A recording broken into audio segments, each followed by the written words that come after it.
¿Qué tal? ¿Cómo le va? Bienvenidos a nuestro habitual programa Manos a la Biblia.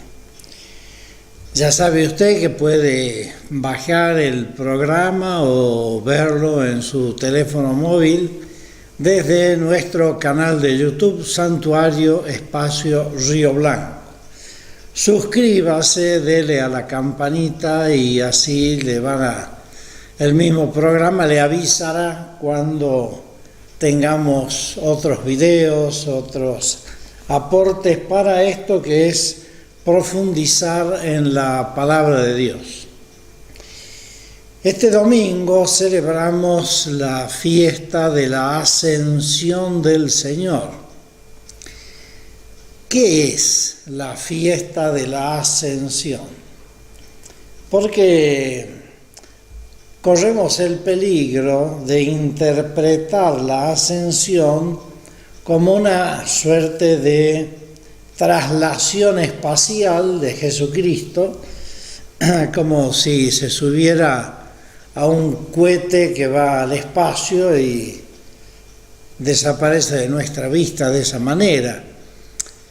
Una cosa es la simbología bíblica y otra cosa es el sentido profundo de la fiesta. ¿Qué quiere decir la ascensión? ¿Es acaso un misterio diferente del que ya hemos estado celebrando a lo largo de estos 50 días de Pascua? En realidad, la ascensión del Señor es una fiesta que nos indica la entronización de Jesús, la glorificación de Jesús como el Hijo de Dios. Es parte de todo el misterio de la resurrección. Es resurrección y ascensión. La Iglesia lo celebra de distintas maneras, en distintas fechas, para profundizar el misterio. Pero es el mismo misterio. Jesús resucita y sube, se sienta, como dice el credo, a la derecha del Padre, en el sentido que nosotros muchas veces usamos cuando vemos a alguien que ha subido, y lo decimos así, a un puesto importante. Nosotros decimos, por ejemplo, lo han ascendido. Ahora mira desde arriba, como diciendo, ha subido de categoría, ha subido un escalón, ¿no? O varios escalones. Entonces, la ascensión no hay que interpretarla, como decíamos, como una suerte de traslación espacial de Jesucristo, sino como la entronización, la glorificación de Jesús como Hijo de Dios, sentado a la derecha del Padre, quiere decir, ocupa nuestra humanidad en Cristo el primer lugar después del Padre. Además debemos decir que el único evangelista ascensionista es San Lucas. San Lucas en el final de su evangelio y en el inicio de los Hechos de los Apóstoles nos trae el tema de la ascensión. Los otros evangelios no nos hablan de ascensión. E inclusive, como lo vamos a ver enseguida, el Evangelio de San Mateo coloca este mandato de Jesús de ir a anunciar el Evangelio a todos los hombres en otro lugar, no en Jerusalén, como lo señala Lucas, sino en Galilea, que está más de 100 kilómetros hacia el norte. Entonces, ¿qué es la ascensión? La ascensión es, como lo dijimos, la glorificación de Jesús a la derecha del Padre. La declaración de Jesús como Señor del mundo, Señor de la historia. Además, tenemos que tener también en cuenta a la hora de interpretar el texto que nos toca hoy, que es el texto de Mateo, cuál era la situación histórica de la comunidad sirio-palestina a la cual escribe San Mateo. Esto hay que tenerlo muy en cuenta para poder entender el verdadero sentido del texto. ¿Cuál era la situación? San Mateo escribe alrededor del año 85. Para esa fecha ya habían sucedido varias cosas. En el año 66, Nerón había perseguido a los cristianos, a los judeocristianos en Roma, acusándolos de un incendio que él mismo provocó para una construcción que él quería hacer. Entonces quería desalojar el lugar en donde vivían los judeocristianos en Roma. Para los años 85 también había sucedido ya algo tremendamente doloroso y trágico, como fue la destrucción de Jerusalén y la destrucción del templo de Jerusalén, lo cual puso en una profunda crisis al judaísmo y también al cristianismo naciente. Los romanos destruyen en el año 70 Jerusalén, destruyen el templo, que para los judíos y también para los judeocristianos, porque después de la resurrección los discípulos de Jesús siguieron yendo al templo. Que destruyan el templo es una tragedia, porque para la mentalidad judía el templo de Jerusalén era el lugar donde vivía Dios. De pronto se quedan sin templo. Entonces, ¿dónde vamos a ofrecer los sacrificios? ¿Dónde nos vamos a reunir para la oración? ¿Qué vamos a hacer con nuestros ritos acostumbrados, ¿no?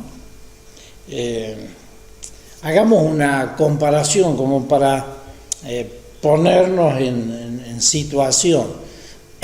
Supongamos que invaden Jujuy desde lugares extranjeros y destruyen el santuario de Río Blanco, sacan la imagen, la destruyen, etc.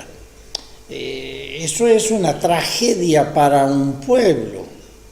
¿A dónde vamos a ir ahora?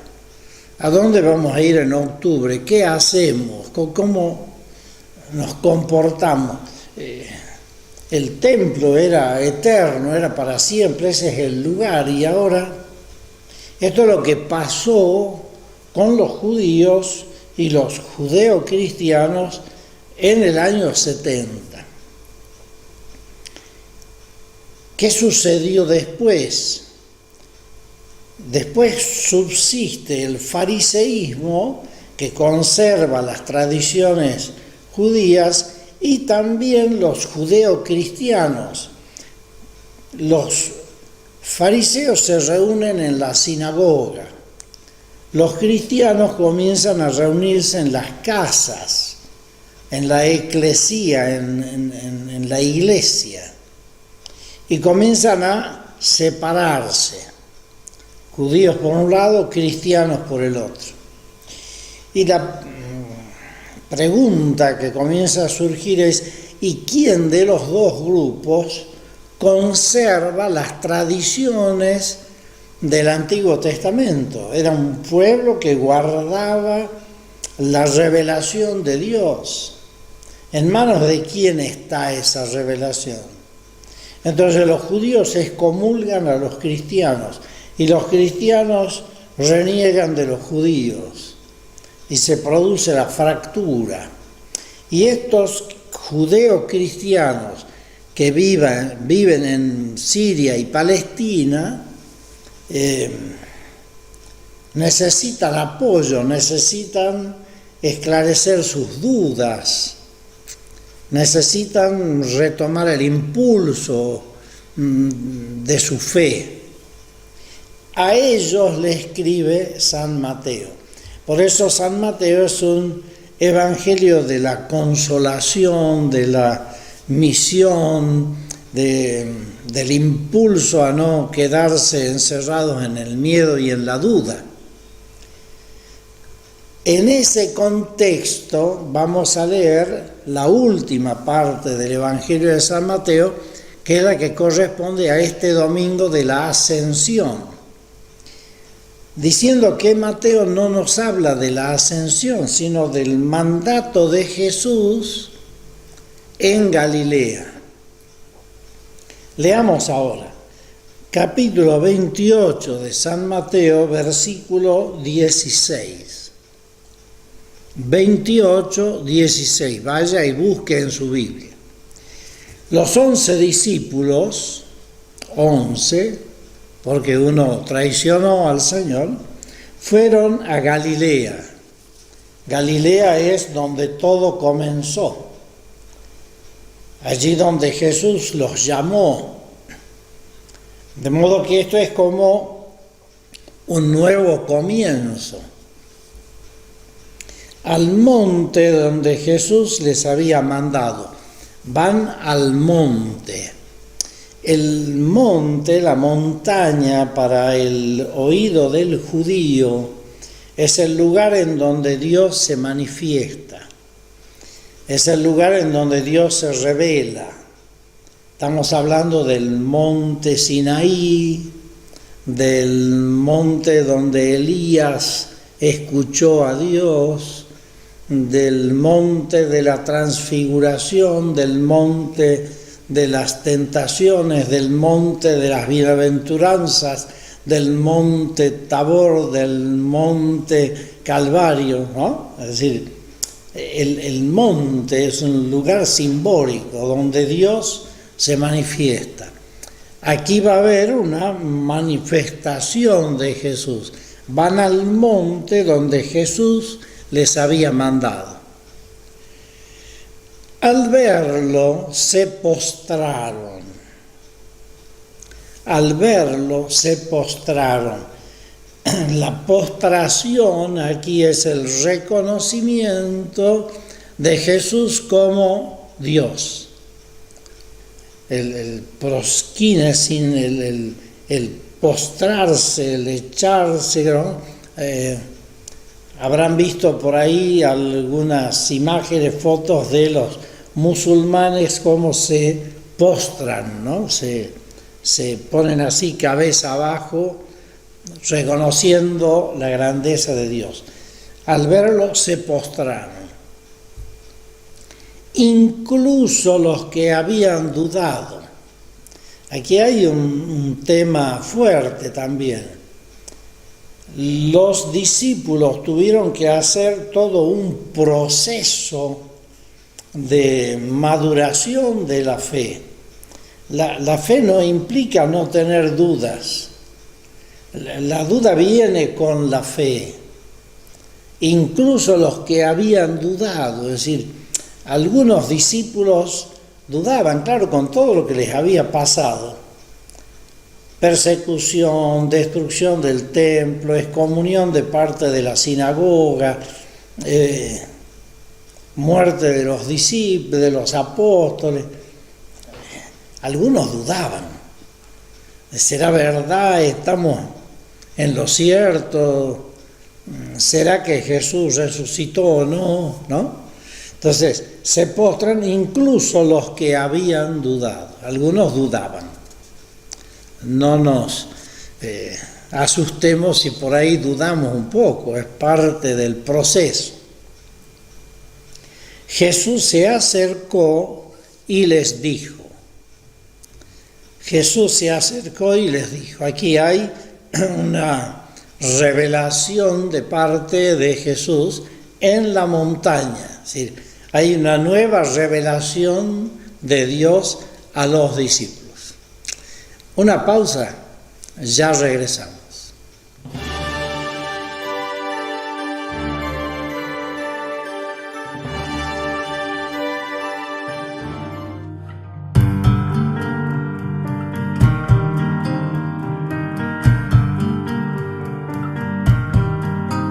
Necesito estar más cerca de tu compasión. Tengo que jugarme todo, sé que eres el Señor. Bien, estamos de vuelta con esto que es Manos a la Biblia. Ya sabe usted que puede bajar el programa o verlo en su teléfono móvil desde nuestro canal de YouTube, Santuario Espacio Río Blanco, todo junto. Suscríbase, déle a la campanita, así cuantas más suscripciones tengamos, más gente también puede acceder a estos videos.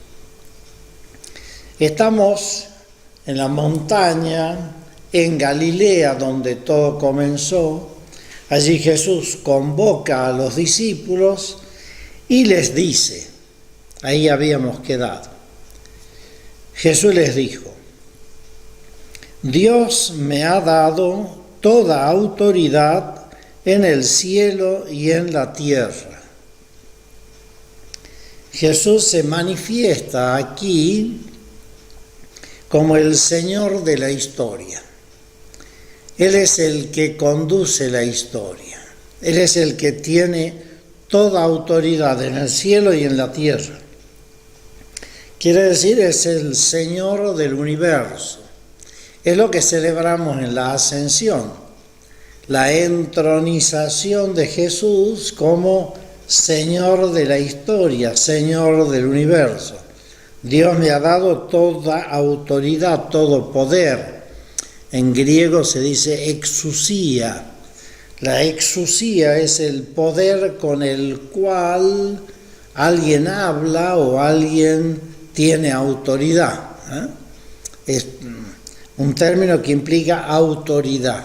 Hablar con autoridad o ejercer la autoridad, ¿no? Dios me ha dado toda autoridad.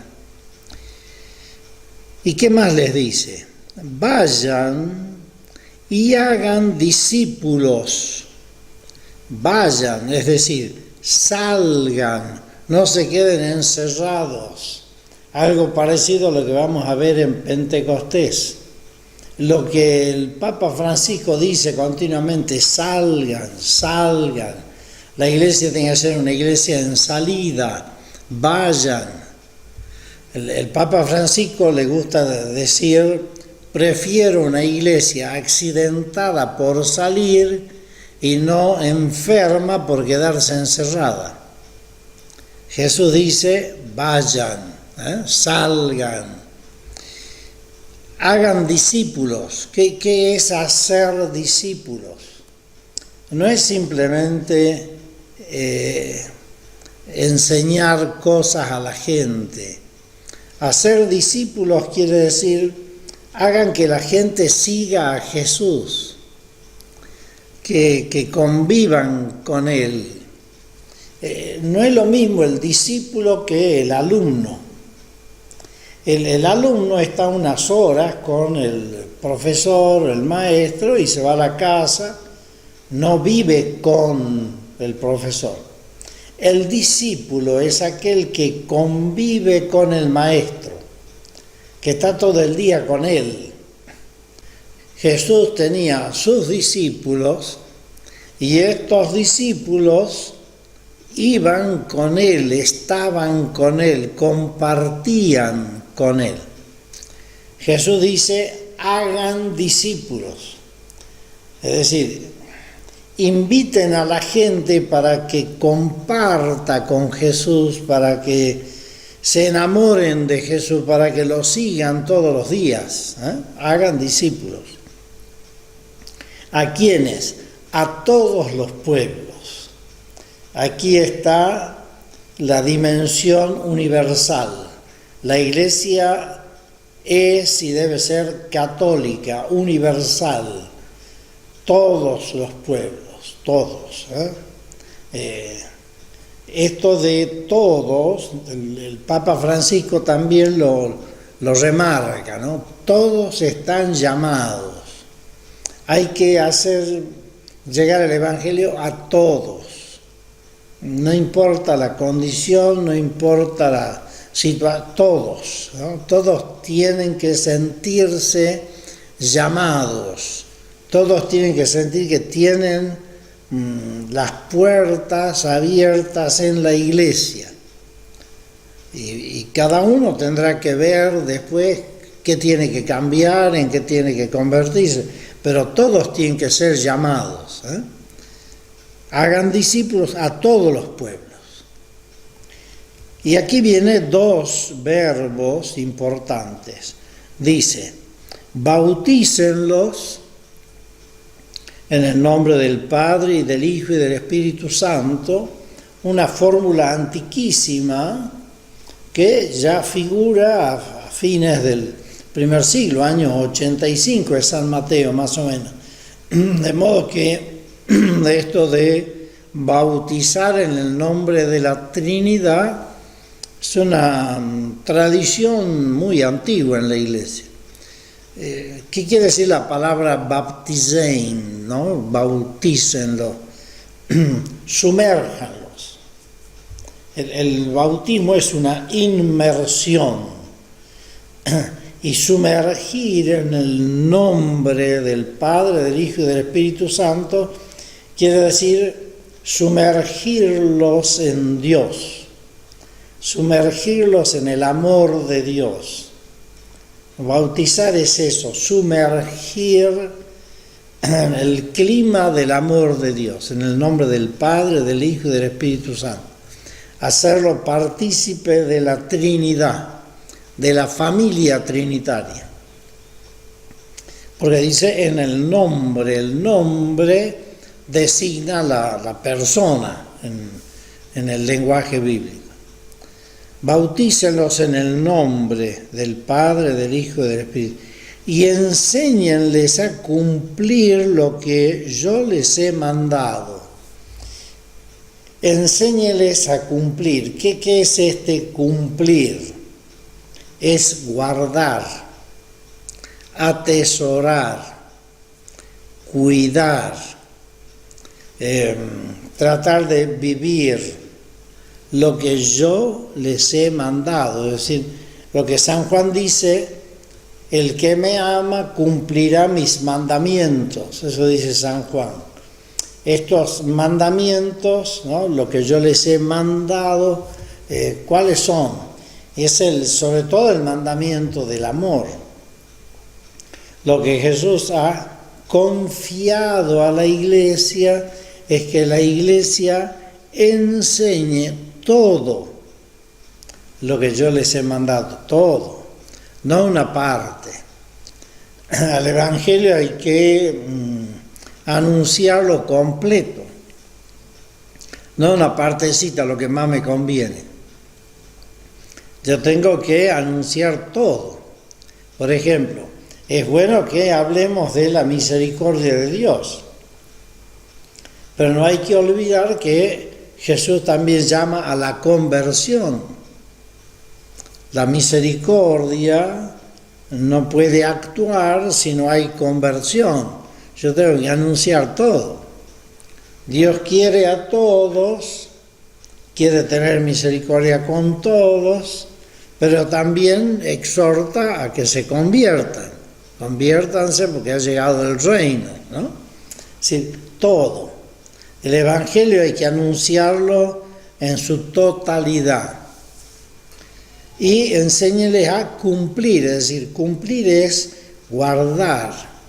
Cumplir no es una cuestión meramente legal, ¿no? Que hay que cumplir esta orden, sino que implica guardar, atesorar, tratar de vivir, guardarlo en la vida.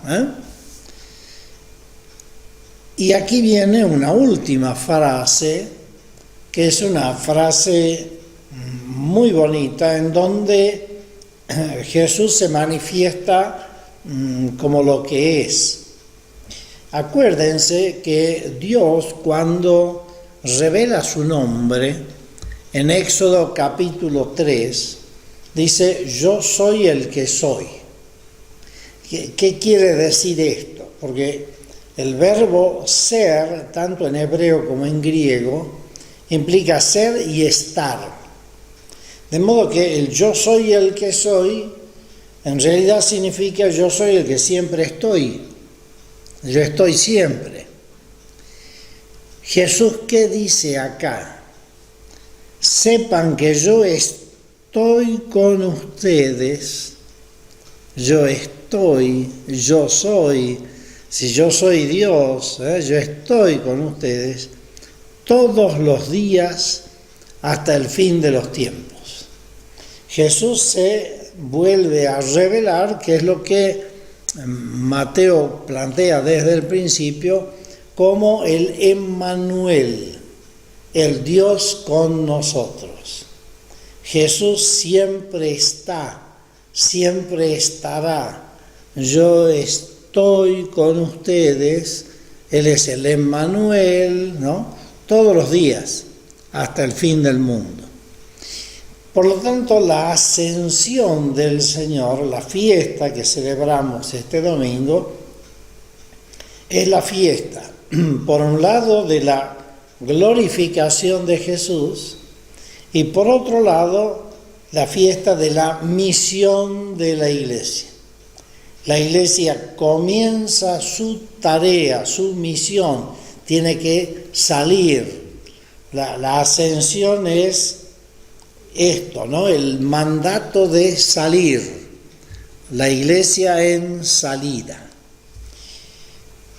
Celebremos pues esta fiesta de la Ascensión este domingo y preguntémonos entonces si nuestra iglesia es una iglesia en salida, si nuestras parroquias son parroquias de puertas abiertas, que convocan y llaman a todos, que llegan a todos, si son parroquias de vayan y anuncien el Evangelio a todo el mundo, a todas las gentes, ¿no?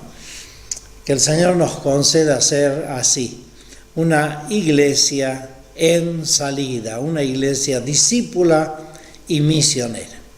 Nos bendiga Dios, que es Padre, Hijo y Espíritu Santo. Amén. Hasta la próxima, si Dios quiere. Muchas gracias.